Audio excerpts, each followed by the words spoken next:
Hey, good evening. I tell you, it's not a good evening. It's a great evening because it's opening night.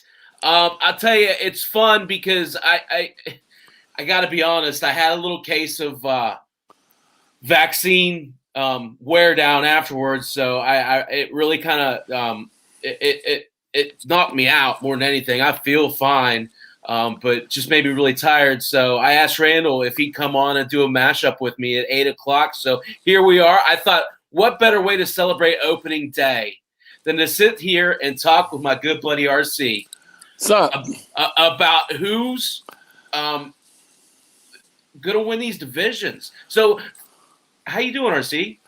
I'm good, man. I've struggled a little bit today, Chappy, too. I mean, I've so much wanted to just be in front of the TV.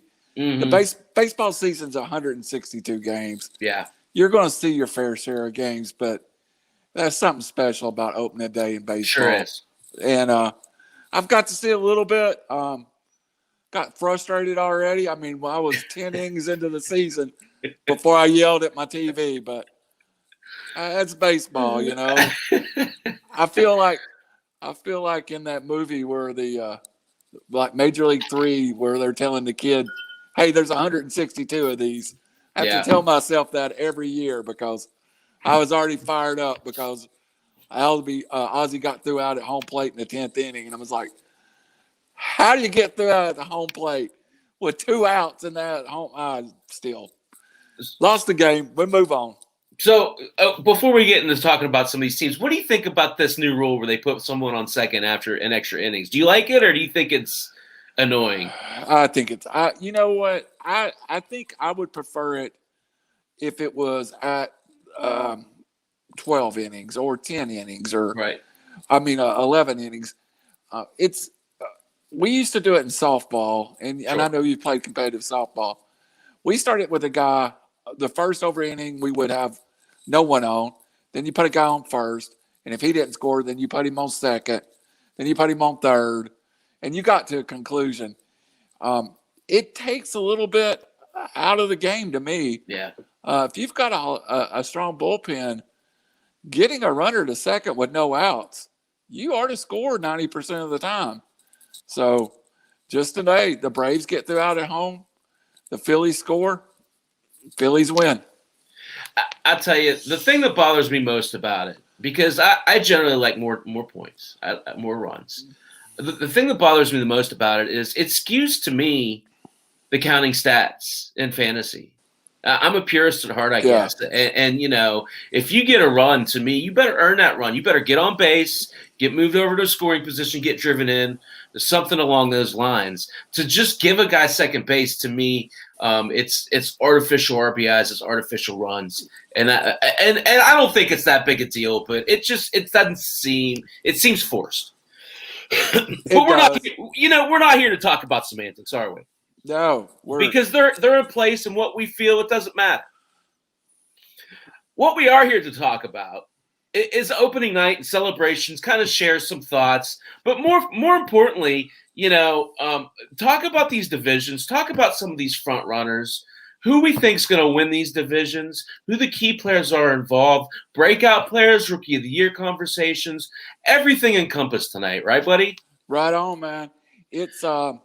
It's my favorite part of baseball. I love being a fanboy when it comes to baseball. Baseball's not like any sport.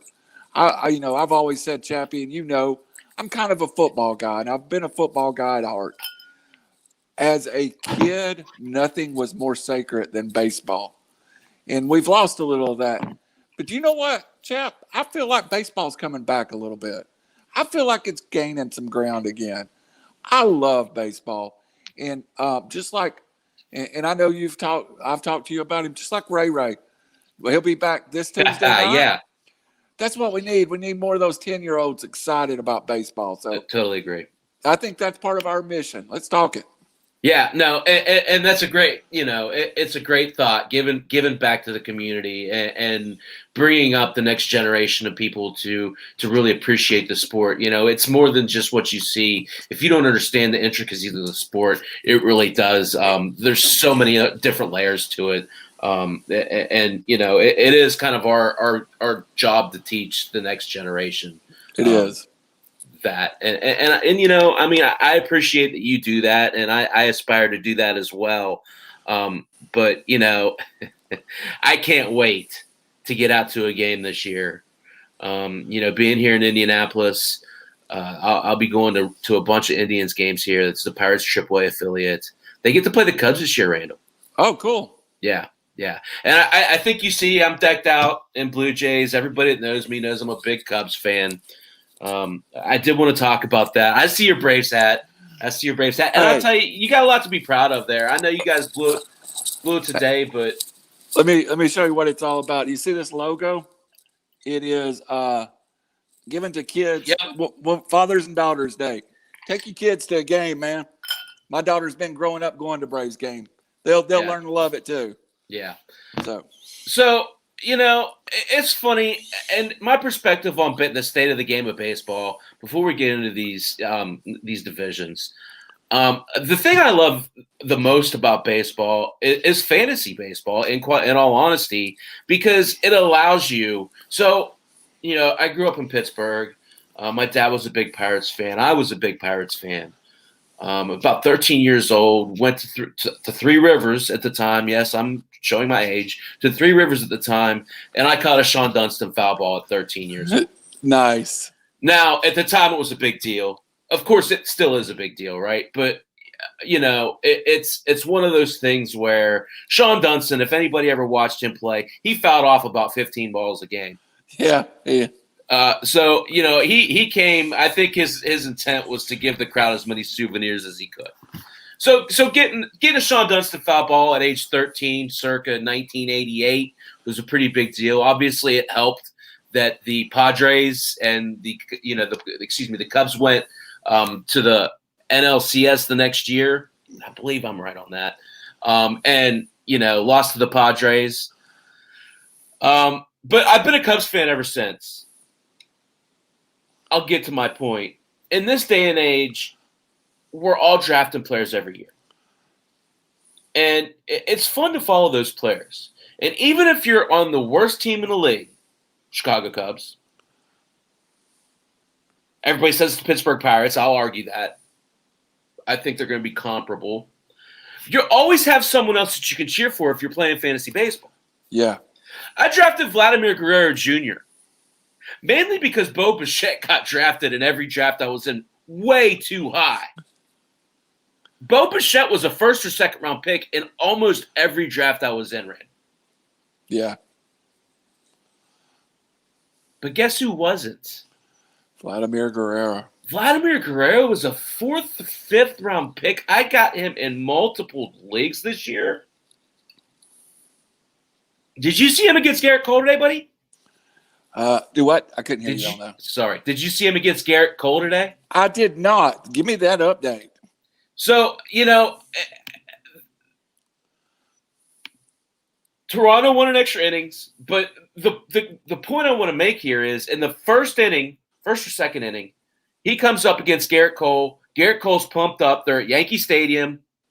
He turns around, hits the ball right back up the middle on Garrett Cole. Randall, it was the hardest hit ball off of a Yankee in StatCast recording. That's since 2015. Wow. He lost 42 pounds in the offseason. 42 pounds in the offseason, and he added muscle. Dare I say, I'll make my first bold prediction. Vladimir Guerrero wins MVP this year. That is a bold prediction. I like it. He looks like a different player. He looks like his daddy. You know, with the hype coming up, and you know, Biggio got lost in that draft a little bit too. And we talked about him. Yeah. There's so much talent in Toronto. It really does come down to which guy you like better. I think coming in 2 years ago, you were a proponent that, you know, I don't know Guerrero's the guy. Yep. And then this year when we were drafting, you were like, Guerrero's getting underdrafted horribly bad. Yeah.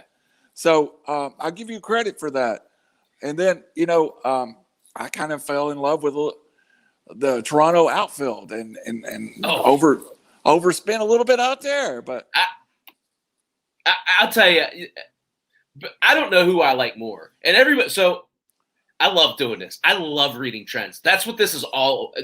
This is all about reading trends. Okay?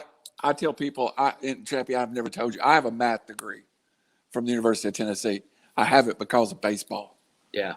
I mean, that's where I fell in love with math too. Yeah. And you're going to throw one at us. Yeah. And so what you're trying to do, you're trying to find that magic to send, Yeah. And I did it with Jordan Alvarez a couple years back, and I'm wrong. I mean, I'm human, but what it is it's just fun. It's hearing the right things, hearing something that clicks, hearing something that makes sense all of a sudden, and going with that, seeing a tangible change to somebody, and then taking off.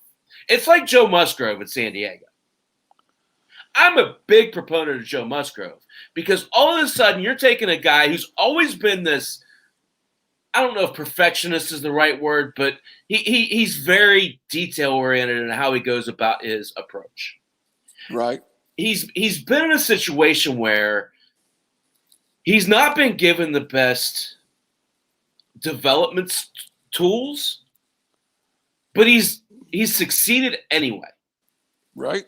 And then he goes to this system where everybody else around him has the same or similar mindset as him. And then he has these tools to work with. I look for a skyrocket out of Joe Musgrove this year.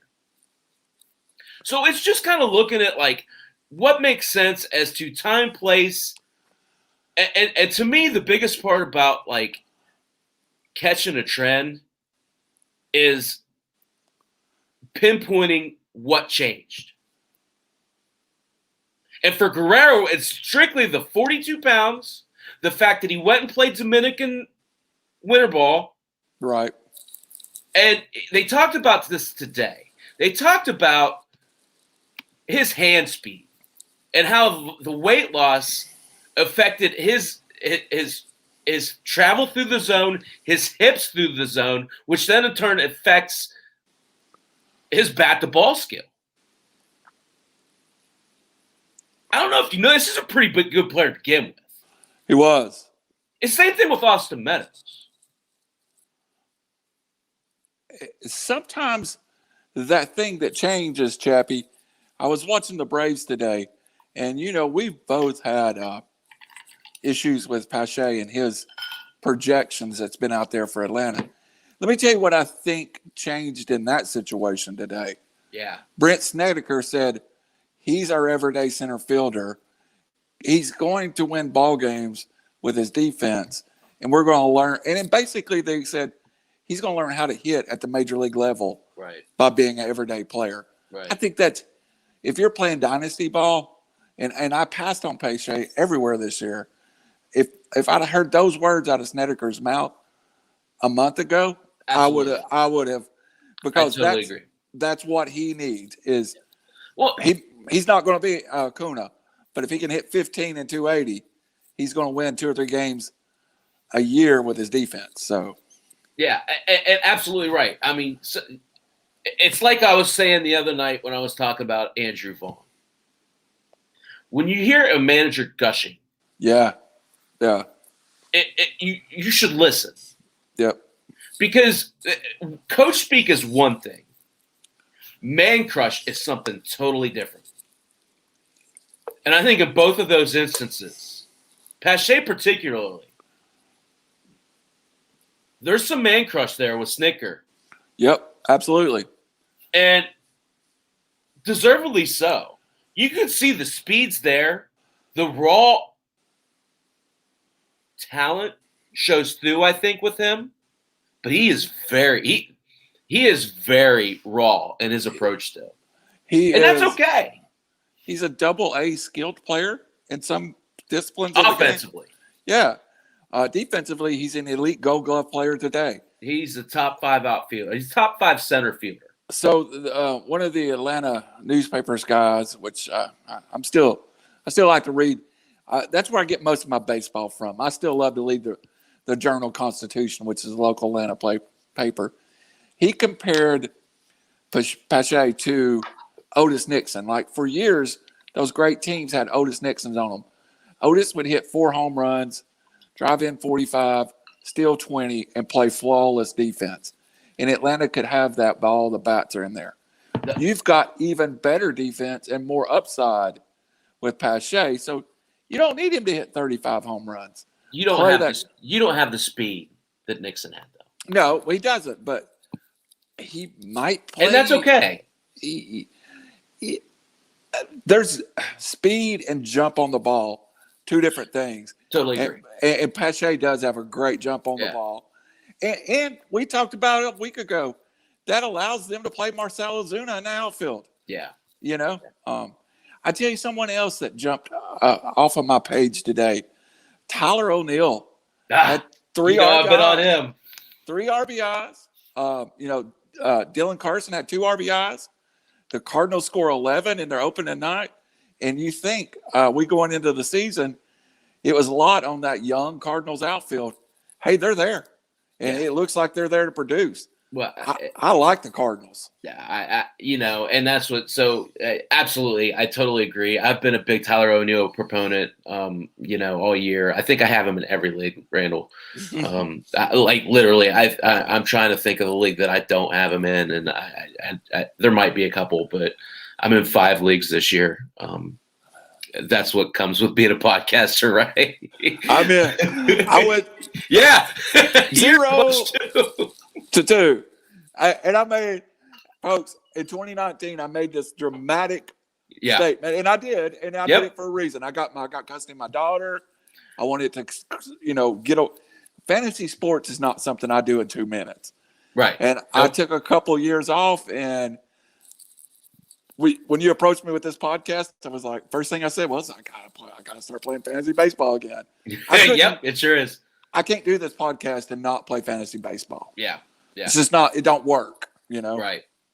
And it's fun. I mean, it's one of those things. It's better than heroin. It's addictive. Is the point, right? It's a blast to do, and there's skill to it. It's like playing chess or anything else. So, but I'll tell you, I really do. I'm one of those guys, Randall, that I love trying to catch lightning in a bottle and then let it go. Yeah. So let's talk about some of these divisions, and we've kind of started about it. We've started here in the East. Last year the Braves, the defending division champs, 35-25. There's some players in this division, right?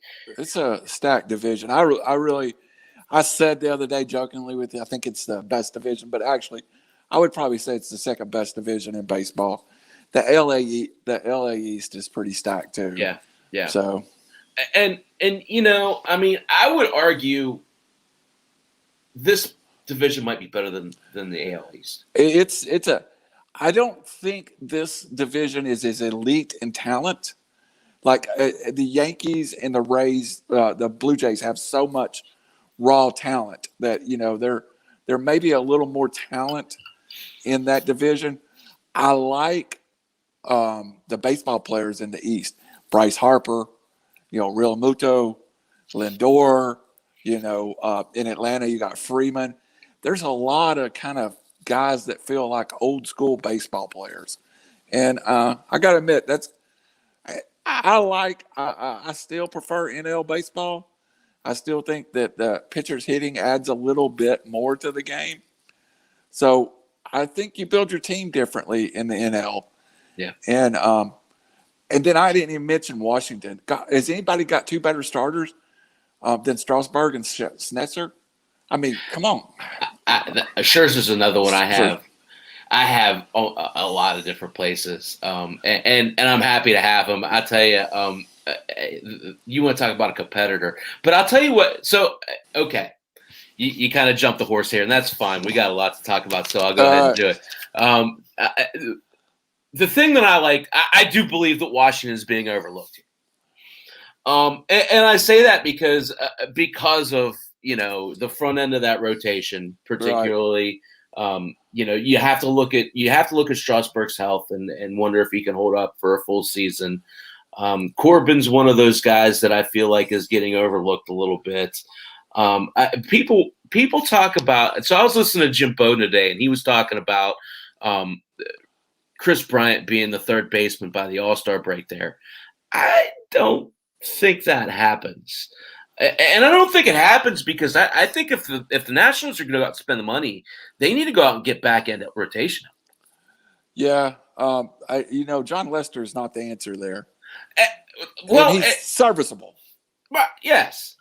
But when you're talking about why Washington won 2 years ago, it was that pitching staff. Right. There were glaring holes in their offense. Yes, Rendon was there. But Rendon, you can get by with what you have currently at third base in Starlin Castro. Right. And to me, what gets overlooked with the Nationals is the Braves made a splash by re-signing Ozuna. The Mets goes out and trades for Lindor. Quietly, the Nationals added two great players in Schwarber and Josh Bell that are not getting the press. See that? What's that? That's me. You setting it up on a tee for me. All right, man. Well, I really think the Nationals done well, not overspending and putting huge bats in that lineup. Yeah. So talking about Bell and Schwarber, I'll tell you, it's another one of those things where they had to do something because the rest of the offense was really lacking around Soto. Even with Trey Turner's career year last year. Yeah. And Victor Robles played to his potential, which he struggled to do. You don't have power behind Soto in that lineup, so you have to go out and get somebody. I love both of these signs for different reasons, but for similar reasons as well. First off, I think a change of scenery for both of these guys was huge. Second off, from Schwarber's standpoint, I feel like he kind of felt like the third wheel in Chicago a lot of times. Perfectly said. And he didn't need to be the star necessarily, but he didn't always need to try to be fit in. And I feel like he kind of felt like that, and that's a lot of added pressure. So going to Washington, you're going to play, wherever they put left field, I guess. I'll probably put, Soto and right. I don't know what they're doing. But it gives him a home. It gives him a spot in the lineup because he hit a leadoff a lot in Chicago, which is garbage. And it kind of gives these three still pretty young players in Schwarber, Soto, and Bell a lot of time to jive.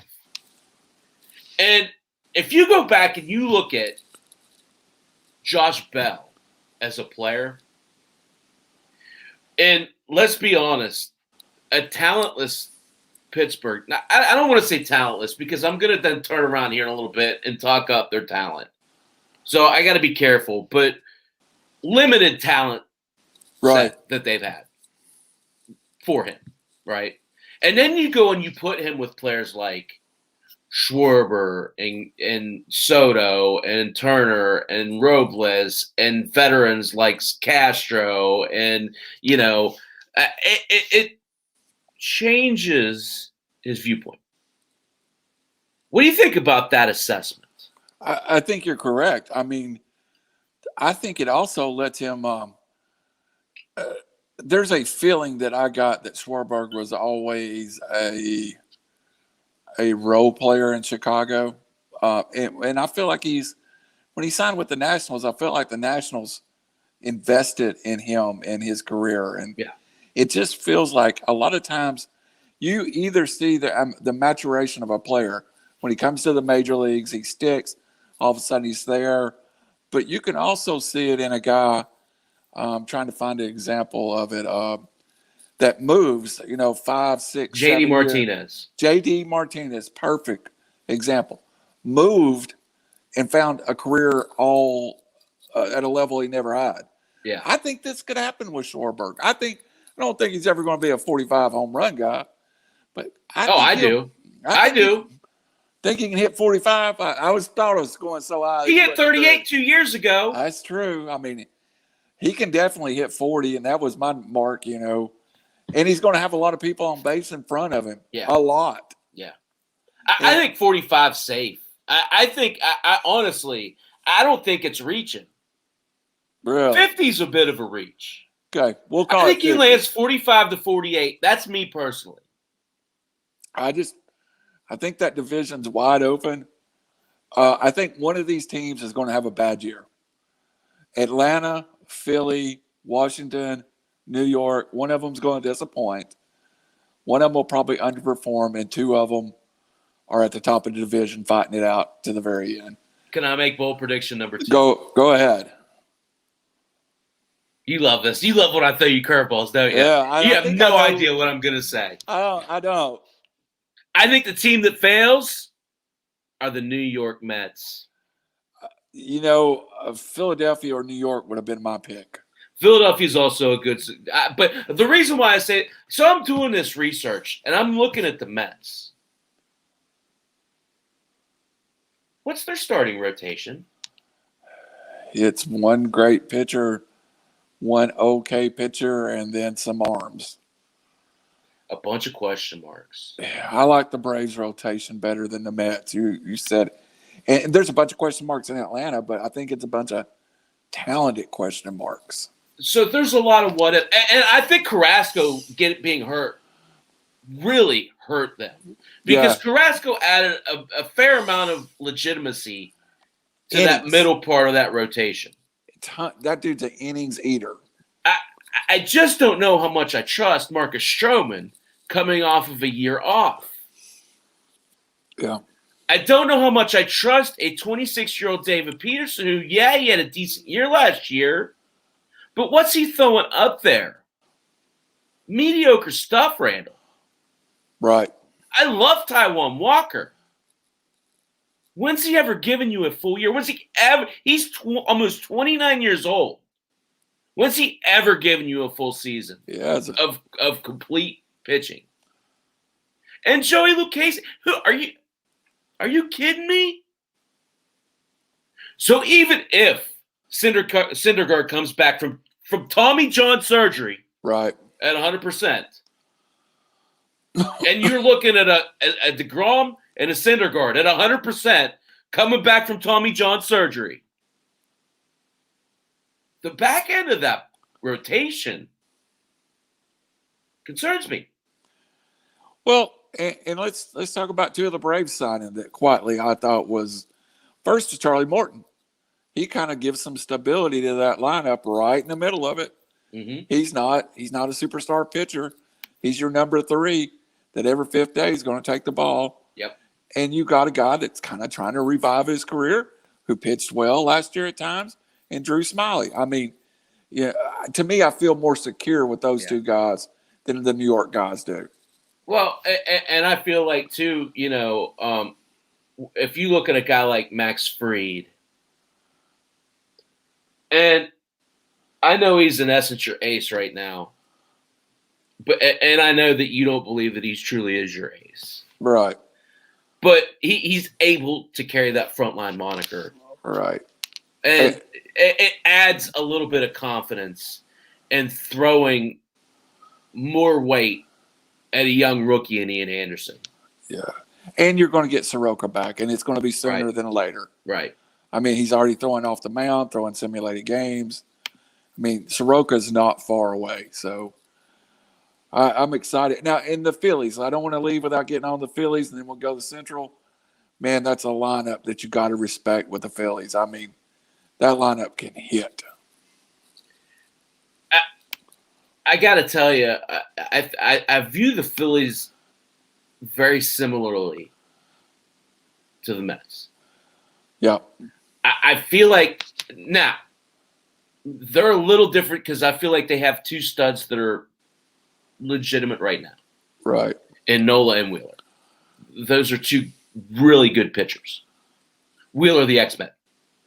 Side note. You went out and signed Stroman, but you let Wheeler go. I digress. Eflin, Moore, Chase Anderson, Spencer Howard. Who do you trust? Who do you really trust?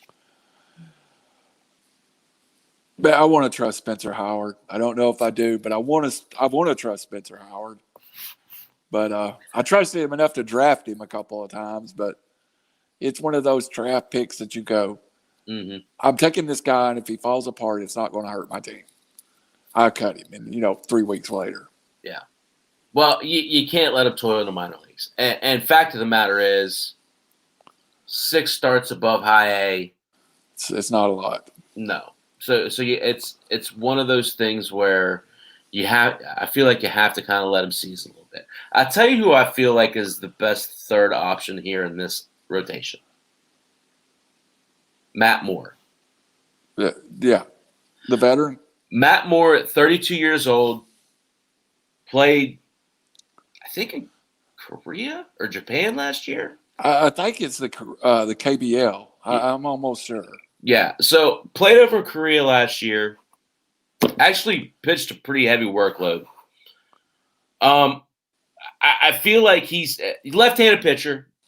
Had a pretty good ERA over here when he pitched over here for the Rangers, I believe. I feel like he's able to withstand the innings, and he's a really good pitcher for that third role. You still need 4 and 5, though. Right. And Eflin and Anderson, I just don't trust. I tend to. I think we're about the same beam.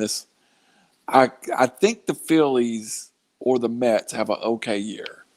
I think one of them kind of collapsed. I think it's a Braves Nationals. I really like this Nationals team. I mean, I'm a Braves guy, you know that, but I really. Yeah, I do too. I think in my head, the Braves are due to regress a little bit, just because they played so well over 60 games. Now we're going to stretch those kids over 162. We'll see, but I could see some regression. That's fair. I don't know if I agree with you. I feel like the Braves are legitimate. I will say this. Team we haven't talked about, and we're not going to talk about them a whole lot. But I feel like they could be a pain in some of these teams' thighs. Right. The Miami Marlins. Yep. I really love that they signed Adam Duvall. I mean, as a guy, I just hate Atlanta let get away. Yeah. The guy here, so I want to talk specifically. Well, first off, I want to say they're pitching in 2 years. This is a team that's going to contend. Yeah. And, you like some of the sneaky things they did. I love the Starling Marte trade. I love the Jesus Aguilar sign. Like you said, the Duvall sign is great. So you're looking at their 2, 3, 4 hitters. They just kind of raccooned them away. Yeah. And those you put those guys with that pitching. This could get interesting in the East. The one thing I will say, at 36, 37 years old, Starling Marte still got wheels. And we said 32. Yeah, I thought he was a little older than that. Yeah. I mean, he to me that might be the surprise signing of the year. I mean, yeah. Well, so it was a trade. Well, who has the better year, Bell or Marte? Bell. You think so? Bell, but I think that's not taking anything. I think I didn't really talk about Bell. I think Bell he's a comeback player of the year candidate. I think he hits 35, 38 home runs. I think he hits about 280. I think he drives in about 110. I think Bell puts it all together this year. But I think Marte has a good year too. Okay, fair enough. The thing that I love though about this team is their pitching. Sandy Alcantara today goes out and fires a gem. Yeah, he was great. These guys are just going to outshow each other all year long. It's going to be one big show off. Pablo Lopez, Eliezer Hernandez, Trevor Rogers, Sixto Sanchez. These guys have serious talent. I love this team in 2 years. And we don't talk a ton of DFS, but let me tell you what one of my major DFS strategies are. I take the Marlins, the Royals, and some of these teams that have some elite players because they're always so undervalued. I played 2 Marlins today in my lineup. Yeah. People will undervalue good baseball players. Maybe not on bad teams. Yeah. I started Sandy Alcantara on my team, so I'm pretty happy with that outcome. But it's one of those things though where you're absolutely right. I always go because you have to look at ownership rates and stuff like that. Yeah. I always go with these guys, that are the people aren't thinking about, but are still in good positions, right? Right. And we could talk DFS strategy next week and the week after that. We got 4 months here to talk about DFS. It's a long season. We got time. No, it's short. It's short. I'm going to disagree with you there. It flies by, but there's a ton of stuff to talk about. That's where in the middle, about August to September, mid-September, I take a short break, so it's shorter for me. Here. And then I'm back in October. Yep. So one more point, and then we'll move on. We're clearly not going to get through all of this tonight, I don't think. No, it's fine though. Rookie of the Year candidate, Jazz Chisholm. Thoughts on this guy? Chappy, I'd love to throw more than I know about him, than I know out there. But I read some stuff on him today because I actually played in a lineup. I played him in a lineup. Oh, cool. And you just see the way people talk about him. There's more there than I know. And they kept talking about his live bat. So I'm going to assume this kid's got some quick hands, and they talk about the ball off the bat. Being oh wow, Chappy, I just got some shocking breaking news here. Okay. I want to verify it, and then I'll come back to you. And it's not the breaking news we were talking about earlier. Okay. Go ahead. You talk while I verify. Jazz Chisholm. Yeah. The thing for me about Jazz Chisholm is, it's funny, we're in these minor league drafts, and I'm always asking people, who you seeing, who do you like? Last year was weird because of the pandemic. A couple of years back, I started asking a question, but I kept getting Jazz Chisholm back. This is a kid here. I mean, he's got plus power speed. He's a shortstop by trait. They got him playing second base. He's been given the everyday second base job in Miami. He struggled last year. I'm here, Chappy. Okay. I'm verifying something. He struggled last year, but he's still young. This is a top of the order type of bat. This is a guy who's a legitimate 40-40 type of guy. And it's just a matter, it's one of those things where he's kind of had to grow a little bit. Coming from the Bahamas, he's always been kind of skinny, but he's always carried this prodigious power with that skinny build. So you kind of had to project a little bit. But the speed's there. And I feel like a lot of times with these guys, when they get it, and they get it quick. A la Juan Soto. And I'm not comparing him to Juan Soto. I don't want to put too much into it. But you're talking about a guy here who's a legitimate 30-30 guy. As soon as this year. All right, man, you're killing me. I got to know. I'm not going to. Spill the beans.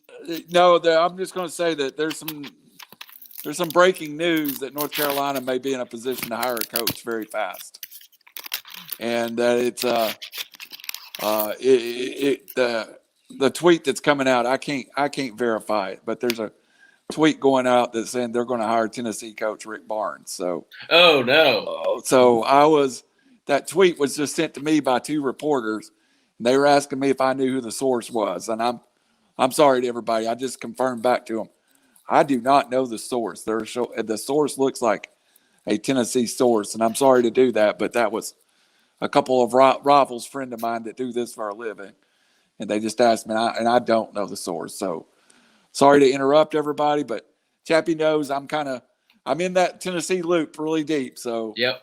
I don't know who that source is, so I'm not running with it until somebody confirms it.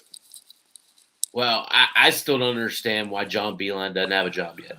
Yeah, I thought I would not have been shocked by that, but Rick Barnes went and flirted with UCLA last year and signed a contract that's going to cost North Carolina. I just don't see North Carolina hiring a 64-year-old coach. So, if I'm Tennessee and that's a possibility, I'm out talking to Beilein right now. Tennessee is a reclamation. I mean, hiring Barnes, they showed that they would make that kind of hire. So, commitment, yeah. The source, I don't buy the source. So, again, I'm apologizing to you. It is April 1st. It is April 1st. I do not want to run with – I hated to do that, but I did not want – I totally understand it. I would have done the same thing. I did not want a friend to run with some bad source. So, So – I feel like we're at a good break point here. I don't feel like we're going to get through this whole breakdown. Yeah. You got any thoughts you want to add? Well, I've got a breaking story that we discussed beforehand, and I would like to get it out there. And I do have some confirmed sources behind it that a friend of mine that writes, and I'll tell you my background for folks that don't know. I was involved with Rivals for several years and did player ratings. And I got off the phone about 20 minutes before we go live. And a friend of mine at the Birmingham paper is feeling that that the Jones family feels like that Mac Jones is the pick at number 3 to San Francisco. And his theory is that San Francisco and New England both covet Mac Jones very much, Chappy.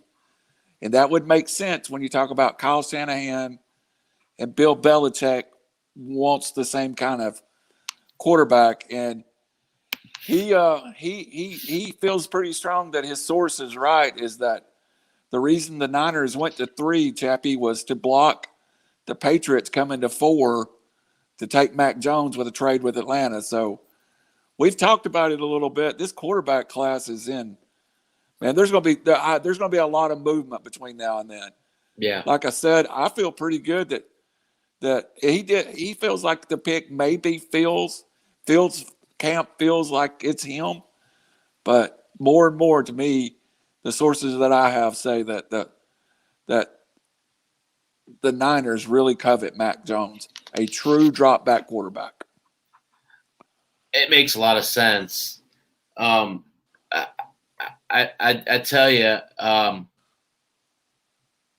you could tell Belichick really liked Mac Jones. He did. He went to Mac Jones's senior day and passed on Justin Fields. To me, that told me the world.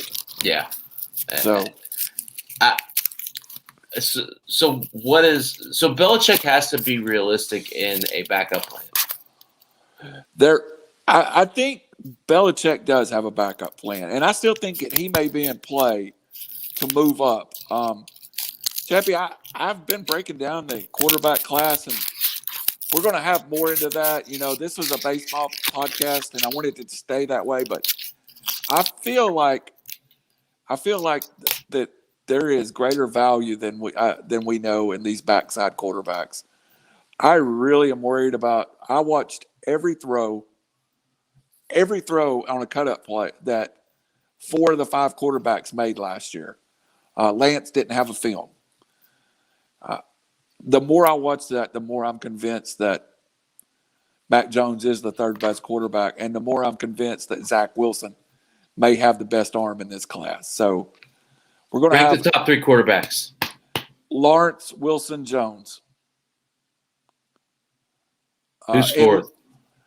To me, it's Lance, but you don't have the film to see it. You can't see it. Yeah, and Justin Fields, I hate to label him with he's another Ohio State quarterback, but it feels the same. This feels like a lot of buzz potential there, you think? Yeah. Interesting that this news would be breaking. The more and more mock drafts I see has Jones going. I also think one thing, Chappie, that we'll see happen at the top of this draft is that it really doesn't start until number 4 with the Falcons. If the Falcons decide to sit there and take Kyle Pitts or another player or trade back with the Patriots, or there's the Patriots at 15, the Broncos at 9, the Panthers at 8. I think any of those teams could be wanting to come up to get one of those quarterbacks. If the Niners do not take Mac Jones, I don't know who they're going to take. I truly don't know. There's no difference. To me, Fields and Lance are kind of just – you have to have a real good feel about one of those guys. Could it be one of the receivers? That's a lot of capital to spend on a receiver. 3 first rounds. If you've moved up and you don't take a quarterback, you have to be willing to put your job on the line for this pick. Yeah. I don't know your feelings on it, Chappie, but elite quarterback play in the NFL is so hard to find. Yeah. It's the only thing I would give 3 first-round picks up for. I agree. So it'll be interesting to see. We'll definitely talk about it more. Yeah, absolutely. And before we get there, we've got we kind of an impromptu show tonight, but next week I'm sure we'll talk more baseball. We got to talk. We may be able to have a chance to get us a Cardinal online with us one night. Maybe we can see if we can get us a special guest on with us one night. Yeah, that'd be great. I mean, that would be. I think I know who you're talking about. You do? I won't give the name away. No. I tell you, look, that's a perfect transition, and I know you did it on purpose because you're a professional. Yeah. Let's move on to this Central, because I think there's a lot to unpack here, right? And we'll try to do it a little bit more quickly. But to me, as a Cubs fan, it seems to be St. Louis and the 4 little sisters. Are you feeling that same way? After really breaking down to the last week or two, I really feel like it's St. Louis and no one close. I'm with you. And St. Louis is not the healthiest baseball team. Quan Kim is out. Of course, Dakota Hudson is missing the season. The Miles Mikolas has been put on the DL. Their lineup, their starting rotation, I never thought I'd see the day that Ponce de Leon is actually their 3rd starter, but he right now legitimately is. And so they just got to get through the first month of the season. And, Quan Kim is someone they invested heavily in and thought, he could be that backside of answer. But that offense is so electric, man. Yeah. I love Edmund. I love Carlston. I know how you feel about O'Neal. And we haven't even talked about Paul Goldschmidt and Nolan Arredondo. Yeah. I mean, and, you know, this team can hit, and this team will score a lot. It's just got to pitch enough. And it's in a division where they can afford to get healthy a little bit, too. So, can I give you a guy to go out and run and pick up? Run and pick him up. They announced today, that Alex Reyes was going to be the closer to start the season. I went and picked him up in my Roto League, my big money league that I showed you last night. Right. As soon as it wasn't more than a minute after they announced that he was available. Now, I know in our league he's gone, and a lot of the leagues we're in he's gone, right? But if you're in one of these leagues that's a strictly save league, that's a little bit of a shift from what people were thinking. People were thinking Jordan Hicks was going to be the closer, right? Right. So there's a good possibility that if you're in a 5x5 type league, that a guy like Reyes is available.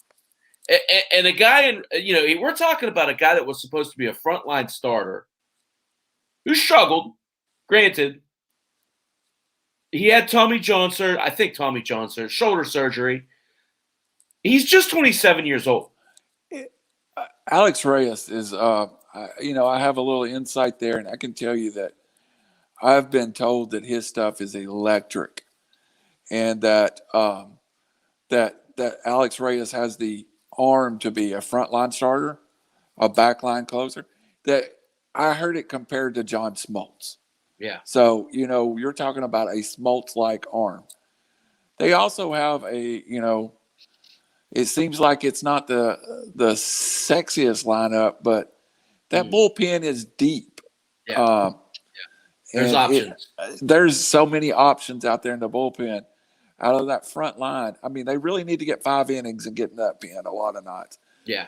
Hey, what do you expect from Adam Wainwright right at this point in his career?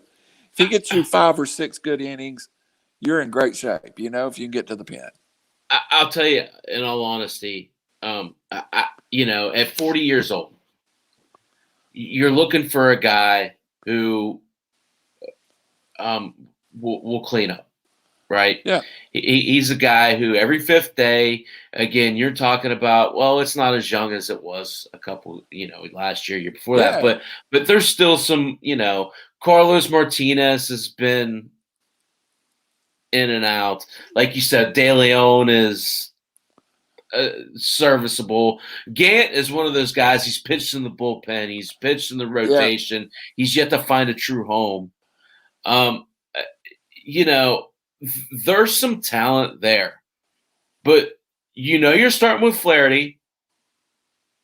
Martinez is probably going to be pretty consistent, and then you're throwing a guy like Wainwright, basically just to make sure you give it an opportunity to get your bullpen a breath. Right. So he's able to serve that role.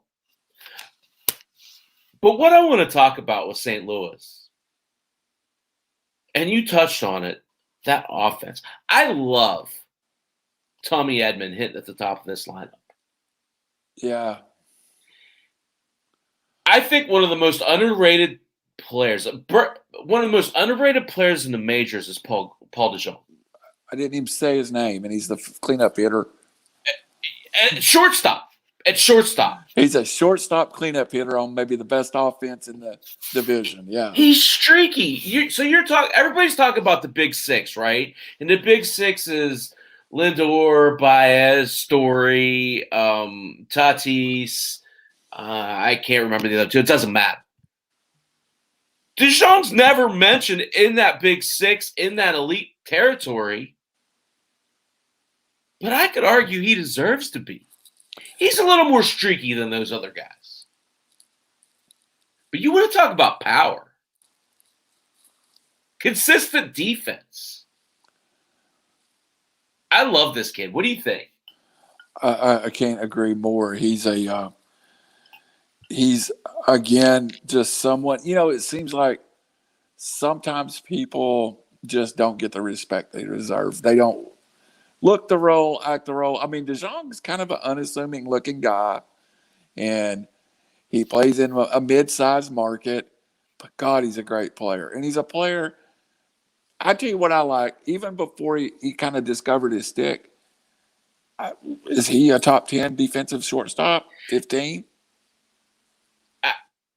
I don't think so.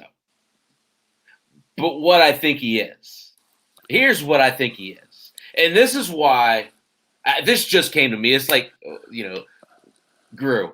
Light bulb. You got a 10-year-old. You understand that. I do. Too well. So Christian Pache is to Nolan Arenado what Marcelo Ozuna is to Paul DeJong. You are right. So DeJong's good. He will get to stuff. He's got a range, and if he can get to it, he will feel it. Arenado is phenomenal defensively. He is. He was brought in to make up for that little bit of range that DeJong might not be able to get to and make that defense whole on the left-hand side.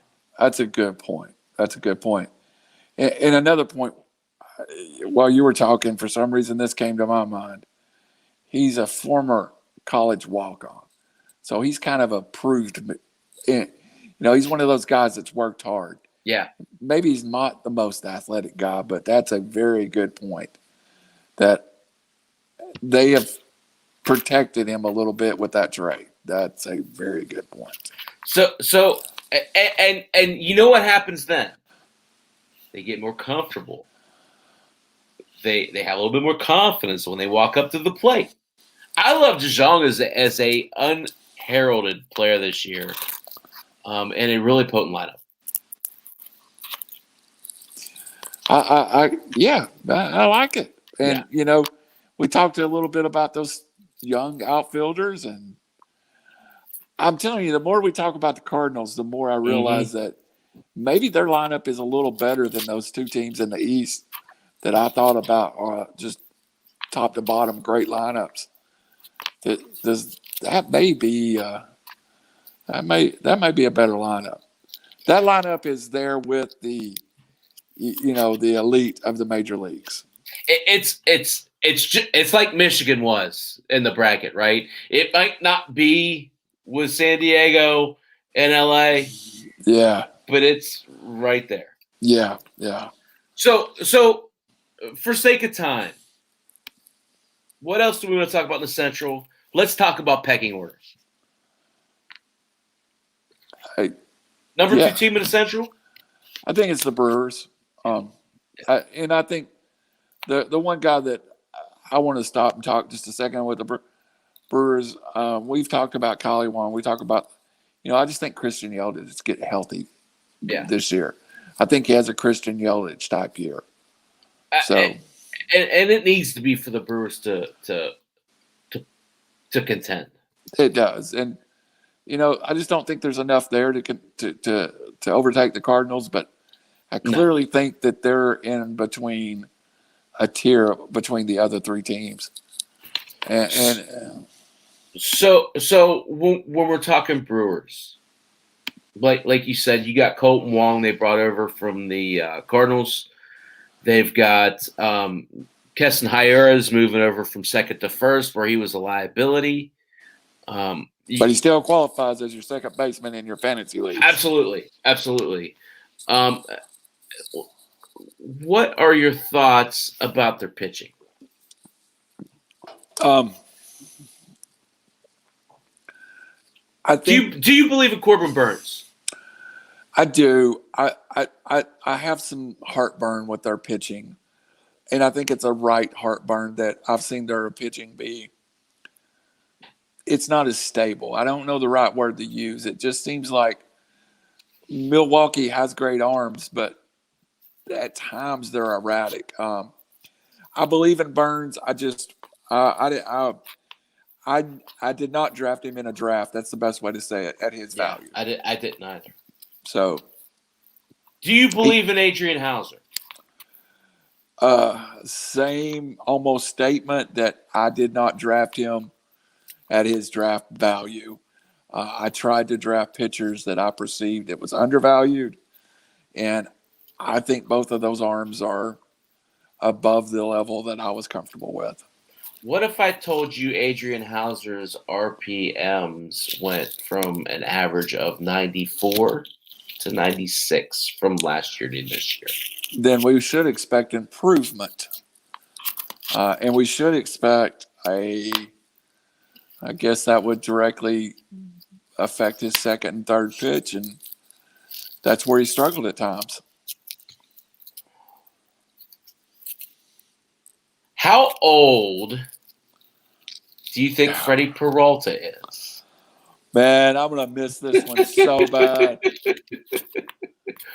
And I don't know if I'm going to miss it too young or too old. I'm going to take a flyer on that he's 28. Nope. Okay. He's just shy of 25. Yeah, it just seems like he's been there forever. Does Freddie Peralta round into form? Man, we've been talking about that since 19. Yeah. And God, he's got good stuff. Yeah. And I've never figured out. I think Freddie could round into a dominant fourth. Yes. In 19, could. In 19, I overdrafted Freddie Peralta in every league I was in because I thought he was a true number 2 at worst starter and throwing, fast Freddie and the whole story. And about 4 weeks into the season, I was cutting him, maybe 6 weeks, but he has just struggled mightily. And a young pitcher, and let's talk about that ballpark.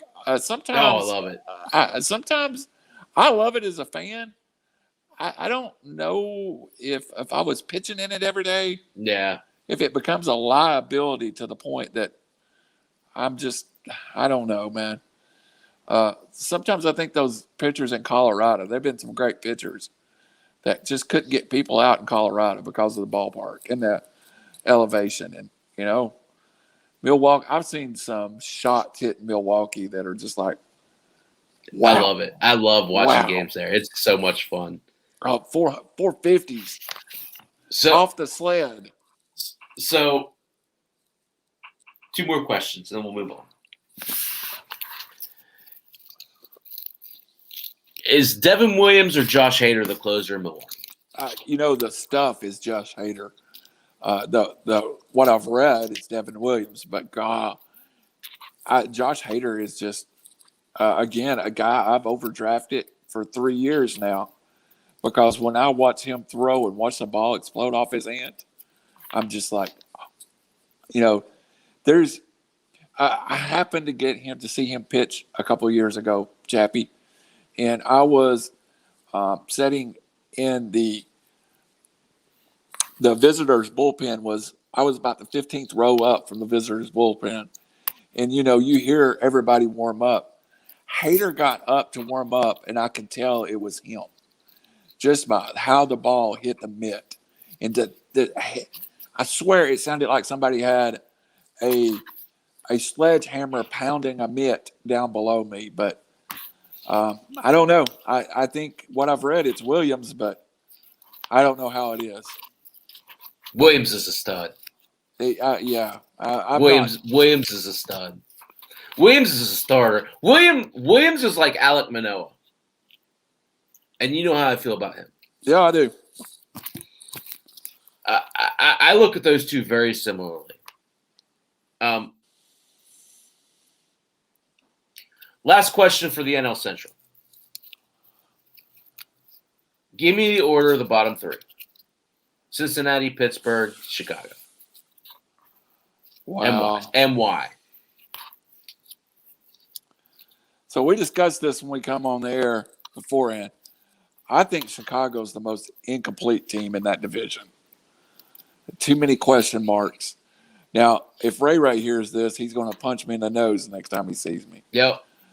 I think I like the Pirates' young talent. I mean, I really love the Pirates' young talent. And I think got you drinking that Kool-Aid, don't I? Yeah. You've convinced me that mid-season we might see a Neil Cruz. I just feel like the Pirates are due a little bit too. And then, Cincinnati, I think still has enough tank to finish third in that division. They feel like an older club. They have some nice arms. When I say the Reds, I still think Joey Votto. Sorry, but that's But let's go that way. Cincinnati, Pittsburgh, Chicago. It's harsh. I agree, though, and for me, the reason I love Pittsburgh's offense. I love Pittsburgh's offense, especially in the infield. Their outfield needs a little help, but I love Colin Moran at first. My boy O'Brien at third base, I love. Adam Frazier, I feel like, is very underrated. And of course, Brian Reynolds is the one guy that I don't feel gets enough love. I feel like the difference between the Reds and the Pirates, pitching. You're looking at a guy like, I know he got roughed up today, Luis Castillo. You're looking at a guy like Sonny Gray. Their options from the pitching perspective for the Reds, the Pirates don't have it. Now, they're going to overperform.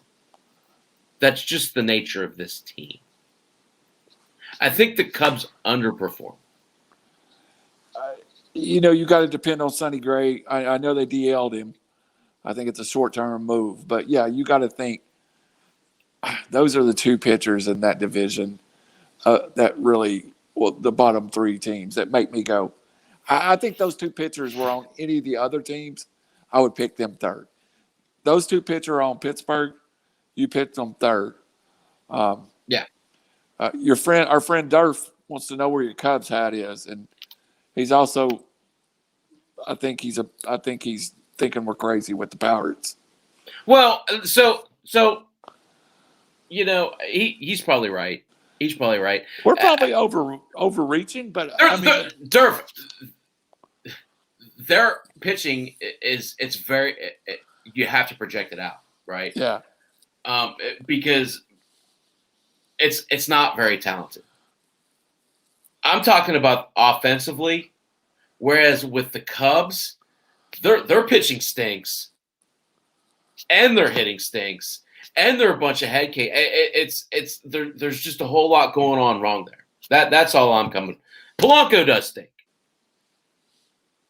I'm talking about guys like Brian Reynolds. I'm talking about and I didn't want to spend as much time on the Pirates. I'm talking about guys like I love Kevin Newman. I love Brian Hayes. I love Moran at first. Keller's inconsistent. Keller can be dominant. And again, that will be a big part of where they go. So that's a fair point. Yeah. What I do think, though, is guys like Kuhl, Brault, Brubaker are better than people are giving them credit for. That's my take. Let's move on. I just don't like go ahead. I don't like the chemistry in Chicago. Something don't feel right about that place. Yeah. They need to totally blow it up. Let's move on to the West. I don't want to spend a whole lot of time here. Everybody kind of knows it's the defending World Series champion versus the San Diego Padres. I don't feel like we need to talk a whole lot about Colorado.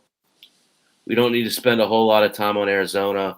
We don't need to spend a whole lot of time on San Francisco. I don't see any Rookie of the Year candidates. I don't see any breakout candidates for any of those teams. Do you? No, it's a two-team division. Yep. And it's maybe the greatest margin between 1 and 2 to 3 of any division.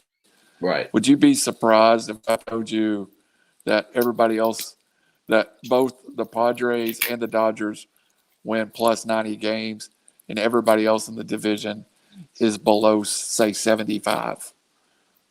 No, I expect it. Yeah. So So we're assuming one's going to win the division, one's going to win the crown, right? Right. Let's cut to the chase. Who is it? Who wins? I think it's the Dodgers until the Padres do it. And I Yeah. think the Padres have all the talent in the world.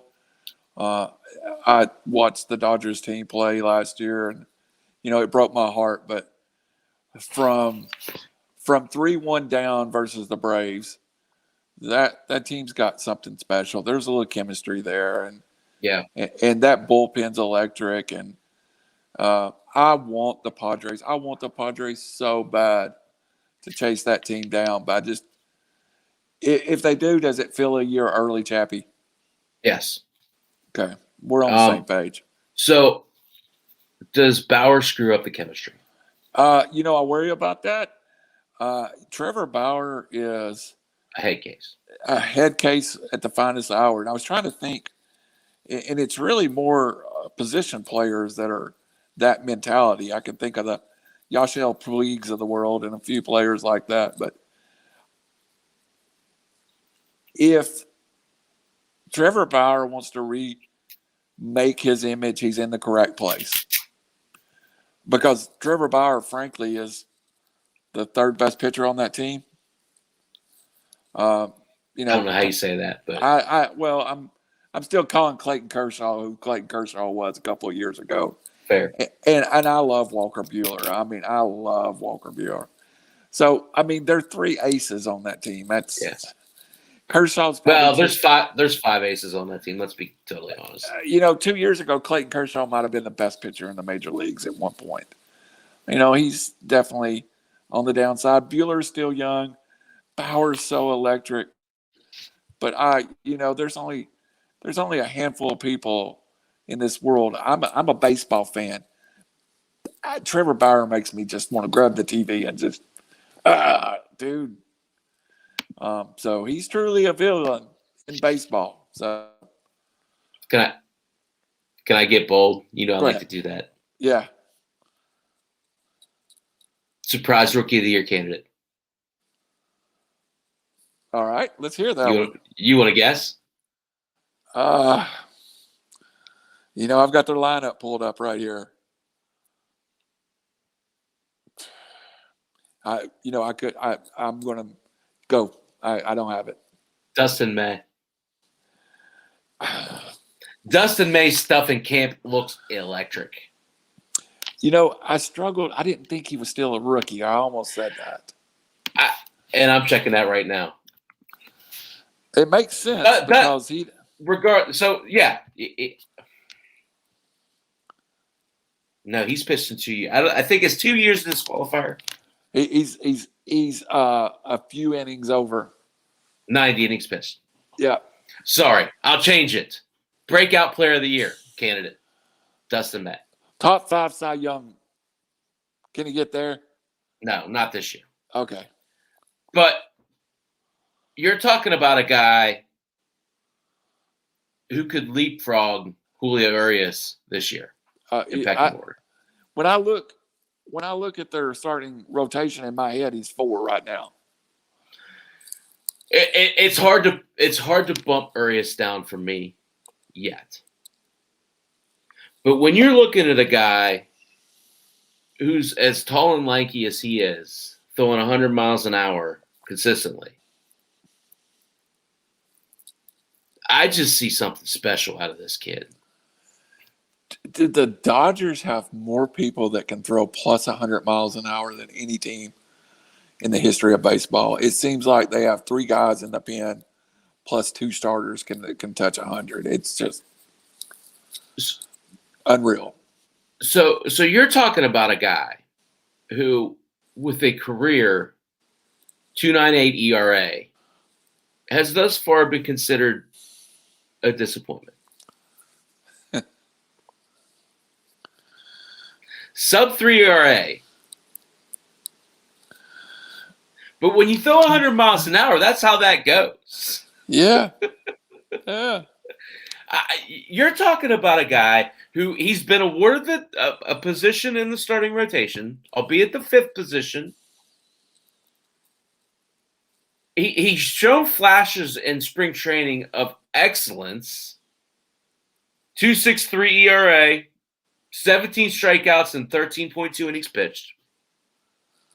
They're talking about his stuff popping, his stuff being electric.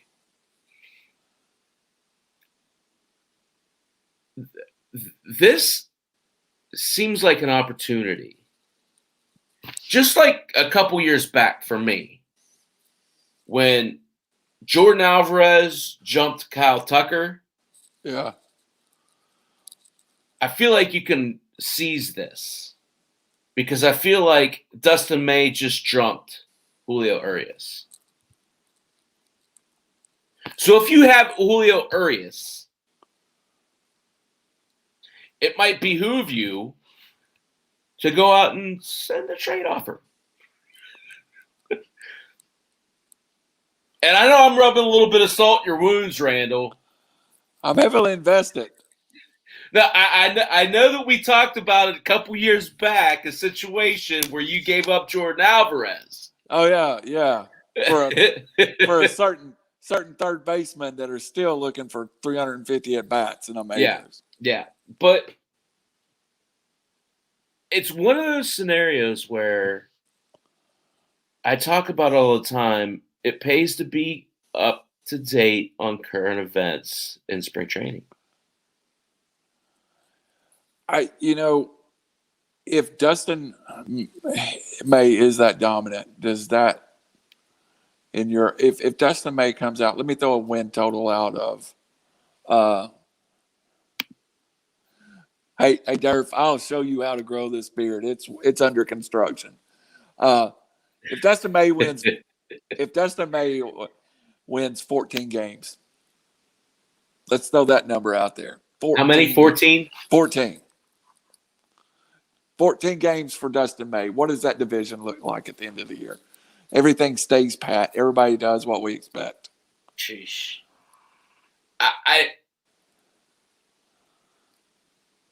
They win that division by 5 games. Yeah, that makes that big of a difference. I agree with you. Yeah, they have the best record in the majors by 5 games. Yeah, they get into that like 100, 101 total. Oh, I think they go higher than that. Yeah, 105. And I know that's projecting. I know that's hard to do. Right? I understand that. But if Dustin May does what I think he does, and everybody else is able to stay healthy relatively, right? Kershaw's going to have his back spasms. He's going to miss 5 to 10 starts. Buehler, they're going to rest him. If you can go to where May's giving you Buehler-like innings, it changes the game. I agree. And I'm really, really excited about the Padres too. So it's not like yeah, and we won't even really get a chance to cover them. Nope. We talked a little bit about Musgrove. Obviously, MVP candidate in Tatis, MVP candidate in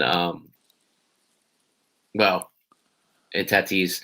What do you think about Trent Grisham? I think that's the guy on the other side of the table that might be ready for a takeout year. I got him in my last draft I did with my buddies, and I was just shocked that there's just not the hype that those, let's just project him out real fast. Does he end up over 25 and over 90? Oh, I don't know.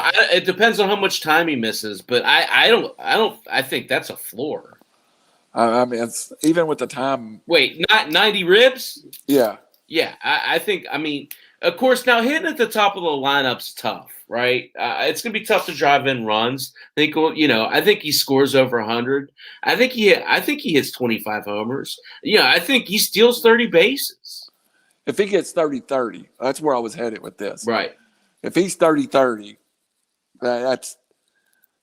And I don't remember what round I got him in, but I kept looking at the ADP, and I kept going, and there was 2 rounds that I put him in my queue and ended up taking pitchers.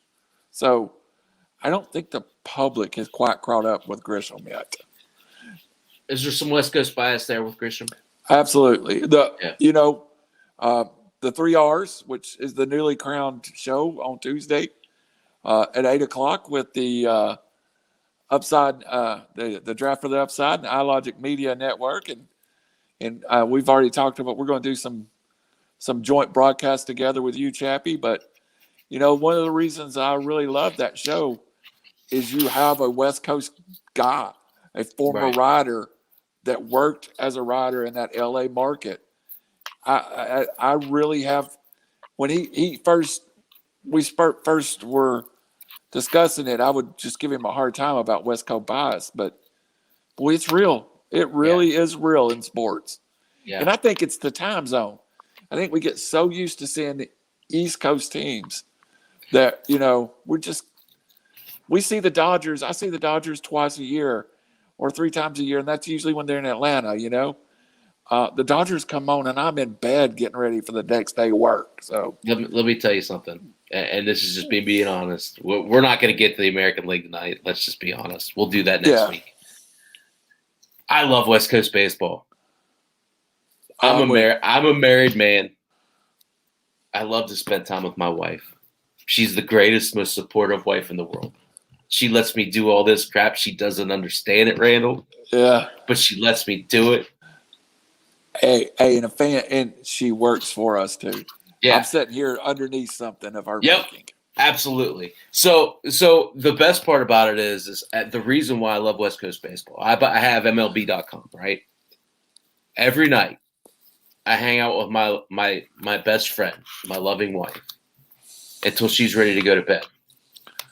Then she falls asleep, and with my MLB.com subscription, I go over to the next room, and I watch the Dodgers, and I watch the Padres, and I watch the Rockies, and I love West Coast baseball because, me, I'm a night owl, so I'll stay up and watch those games. And a lot of times they let me, hang out with my wife and enjoy the evening with her, and then still catch, a good bit of baseball. So, and they're fun to play DFS too. Yeah. Again, they go undervalued in DFS. Yeah. My favorite DFS game to play, and I don't ever get to. I just said I never watch West Coast baseball, but I always play that West Coast 10:05 first pitch because I think people don't know those teams out there. So you're absolutely right. You're absolutely and what happens inevitably? Joe Schmo hits a big contest during the day. Yeah, I want to spend more money. I'm gonna play West Coast. Yep. So he just blindly goes out and throws money at the West Coast. They don't know what the heck they're talking about. And meanwhile, here I am watching the games. I'll throw a $5 lineup in. Sure. I know what's going on, So I like playing the days and the nights because of that. Yep. So I lived in California for about 2 years, Chappy, and had a cousin that played football at UCLA, and I do the same thing during college football season. I'm a Tennessee season ticket holder, so we kick off usually at noon or 2:00, and I'm an hour and a half from Knoxville. I get home at 10 or 11 o'clock at night. I'm watching Arizona. I'm watching Washington. Yeah. And they become my second favorite teams. Right. Because I see them all the time. So I really think there is some West Coast bias. And you want to quickly pick our National League Rookie of the Year, all that good stuff? You ready for that? Or are we going to save it for next week when we finish up the American League? No, let's do it. Let's do it all, and then we'll break down the American League next week. Yes. Let's start in the American League. Yep. American League division winners. American League West. I wasn't prepared for that. I'm going to go Oakland.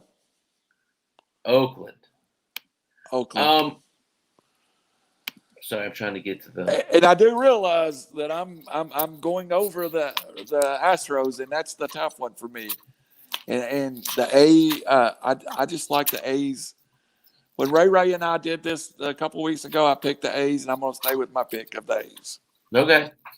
And I like the A's too. I like what they've done. I like Elvis Andrus out there. I like their pitching staff. I just don't. I think Houston's still a little bit better. So I'm going to go Houston. How about the Central? The White Sox. I'm going to have to agree with you there. Yeah. And the East. Everything in my body wants to say the Toronto Blue Jays, but I cannot do it. The New York Yankees. I'm going with the Blue Jays.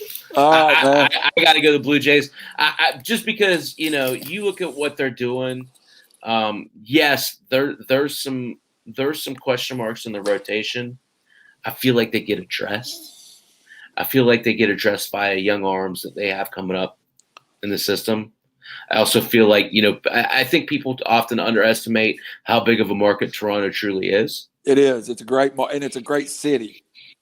A great city. That to me, you want to talk about to me, Toronto is what the Cubs were trying to be 5 years ago.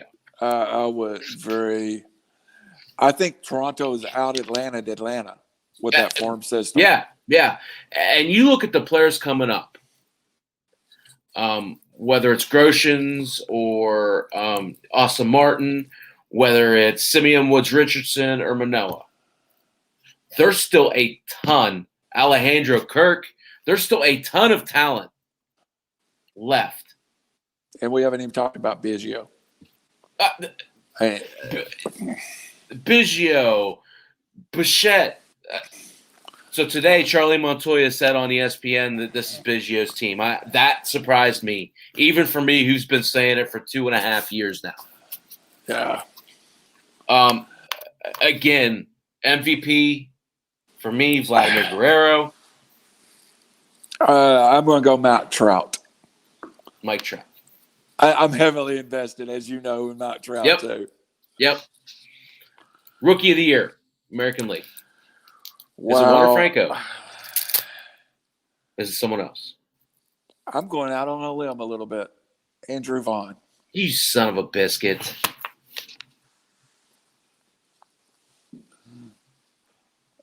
Did I steal your pick there? Yeah, you did. All right. You did. Let's move on. I hate to do that. I'll go Wander Franco just to be contrarian. I do want to say comeback player of the year that I'm rooting for him more than anybody in the world. And I cannot say, what's the guy from Baltimore? Trey Mancini.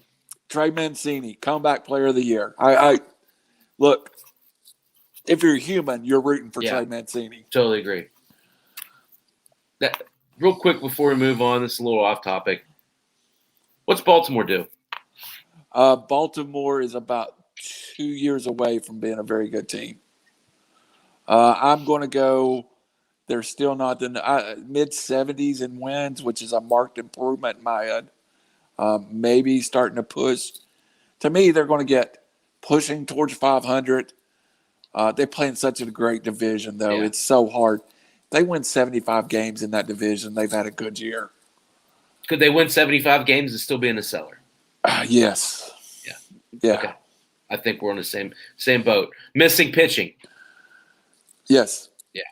Their offense seems to be headed in the right direction. Absolutely. We talked about the National League, but let's put a cupcake on it. Atlanta, St. Louis, the Dodgers, the Wild Cards. Let's go Nationals and Padres. Whoa, the Nationals. I agree. Rookie of the Year. Brian Hayes, which I still, but a good competition because Ian Anderson still qualifies for the Rookie of the Year. Yeah. Also, what's the kid from St. Louis, the outfielder? Carlson. Yes, I think he's there too. But I think Brian Hayes, when you have a great player on a team that's improving, they like to give them more awards. So I could see Brian Hayes winning it.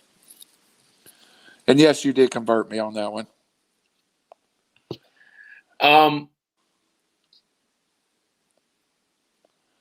What am I missing? Cy Young. Oh, Cy Young. Good point. I'm going to go Jacob deGrom. Jacob deGrom. Yeah. With let me go ahead and throw Walker Buehler finishing second in there. Man, that's tough. Cy Young, I will go. I want to go Jack Flaherty. That's not bad. I love throwing you curveballs. You know that. And then we got the MVP, which I think may be. Wait, we didn't do Cy Young race. on the American League. Let's do that first. You have to say his name. The Louis Giolito. Giolito. Man, he's a horse. Giolito. Yeah. I know the easy thing is to say Garrett Cole, but I really think I think it's Giolito. If you saw my fantasy teams, you would understand why I think that. Yeah, I got him a lot of places too. I like Cole. MVP Cole's Trout. a logical choice. You say Trout? Yeah. Trout. I'll go Trout in the American League. I think he pushes 50 homers. I think he falls just shy of 50 homers. I was thinking 48, 49. Not National League. Acuna. Fernando Tatis Jr.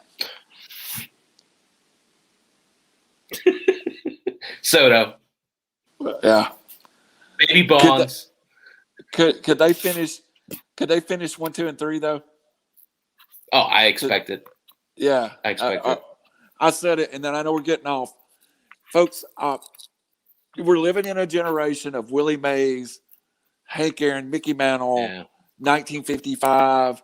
And we thought, I love that era. It's my favorite era of baseball. And if you want to go get your Ken Burns film and throw on the 1950s, and there were such great players, we have our modern day Mays, Mantle, and Aaron right now. And they're all kids. And they're 23 years old, just like that group come up together, 52, 53, or 51, 52, and 53. We have Tatis, Acuna, and Soto. My crazy prediction is all three of them will win MVP before it's over with multiple times. And I believe that in my heart. I would like to see Acuna. I really like to see Acuna get the 40-40 at some point. I think that's an accomplishment that he needs in his career. And I do think he needs to move out of the leadoff spot at some point. But how can you? 2 questions, then we'll get off here. Yep. Does Bo Bichette win multiple MVPs?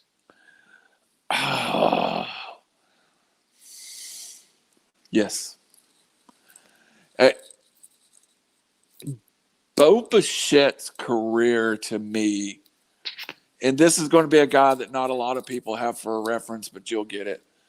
I think Bo Bichette is Paul Molitor. I think he's that guy that ends up with all those statistics. And this is, of course, staying healthy. And then you got to look up that Paul Molitor had 3,000 hits and 500 home runs. When I watch Bo Bichette, I see Paul Molitor. Last question. Yep. Better shortstop, Tatis or Bichette? You knew I was going there. I did. I like.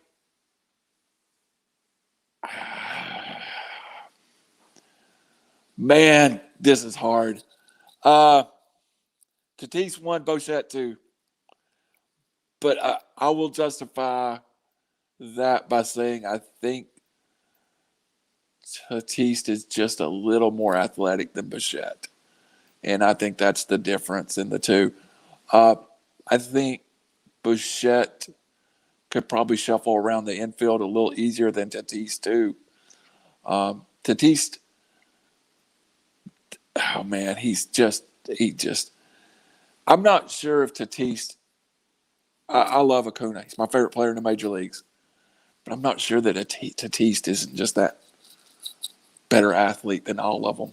So we'll see in their career. But To me, Tatis is Willie Mays.